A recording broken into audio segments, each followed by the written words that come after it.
अस्सलाम वालेकुम नाज़रीन, एमआर न्यूज़ स्टूडियो से मैं हूं कंज़ा असलम। सबसे पहले न्यूज़ हेडलाइंस। कराची में डकैती के दौरान मुज़ाहमत पर फायरिंग होने से एक शख्स शदीद ज़ख्मी हो गया। ये वाक़या कराची के इलाके सईदाबाद की मार्केट में पेश आया, जहां चोरों ने चोरी के दौरान मुज़ाहमत करने पर एक शख्स पर फायरिंग कर दी, जिससे वो शदीद ज़ख्मी हो गया।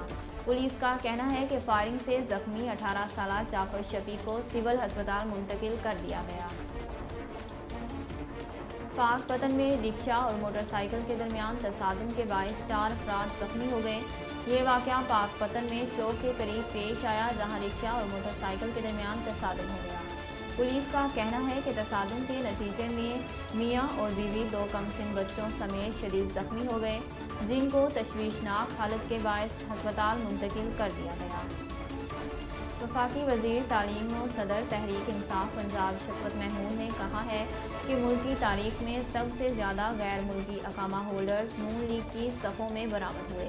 ख्वाजा आसिफ के बयान पर शफकत महमूद ने रद्द-ए-अमल देते हुए कहा कि मुल्क की सालमियत या कौमी तकरीम जैसे तसव्वुरात से नून लीग मुकम्मल तौर पर नाआशना है। नून लीग वज़रा ने कौमी वकार खाक में मिलाने में एक दूसरे से सबकत ले जाने की कोशिशें की।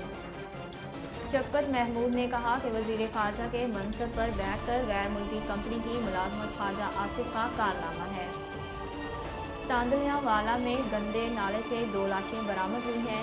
ये वाक़या तांदलियावाला के नवाही इलाके में पेश आया, जहां गंदे नाले से एक लड़की और 27 साला खातून की लाश बरामद हुई। पुलिस ज़राए का कहना है कि हाथ बंधी लाशें ड्रम के अंदर डालकर सेम नाले में फेंकी गई थी, जिनकी शनाख्त नहीं हो सकी, लेकिन तहवील में ले ली गई। कराची में गुटखा फरोश साथी समेत गिरफ्तार हो गया। पुलिस ने इब्राहिम हैदरी में कार्रवाई करके गुटखा फरोश करने वाले 2 मुलजिमान, जिनमें मोहम्मद अमीन और नूर कबीर शामिल हैं, उनको गिरफ्तार कर लिया, जिनसे 8 किलो से ज़ायद तैयार गुटखा बरामद हुआ।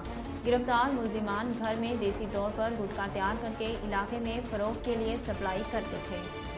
मिठनकोट पुलिस ने थाना मिठनकोट की हदूद में ज़िले इंतज़ामिया के हमरा कब्ज़ा माफिया के खिलाफ ग्रैंड ऑपरेशन किया। कब्ज़ा माफिया के खिलाफ ऑपरेशन थाना मिठनकोट में किया गया, जिसमें करोड़ों रुपए मालियत का कीमती रकबा वागुज़ार करवा लिया गया। तर्जमान पुलिस राजनपुर के मुताबिक ऑपरेशन के नतीजे में कब्ज़ा माफिया के कब्ज़ा से 200 एकड़ कीमती रकबा वागुज़ार करवा लिया गया। नाज़रीन, अब तक के लिए इतना ही। मज़ीद खबरों और अपडेट के लिए हमारे चैनल को सब्सक्राइब कीजिए और हमारे फेसबुक पेज को फॉलो कीजिए। इसी के साथ अपनी मेज़बान कंज़ा असलम को दीजिए इजाज़त। अल्लाह हाफ़िज़।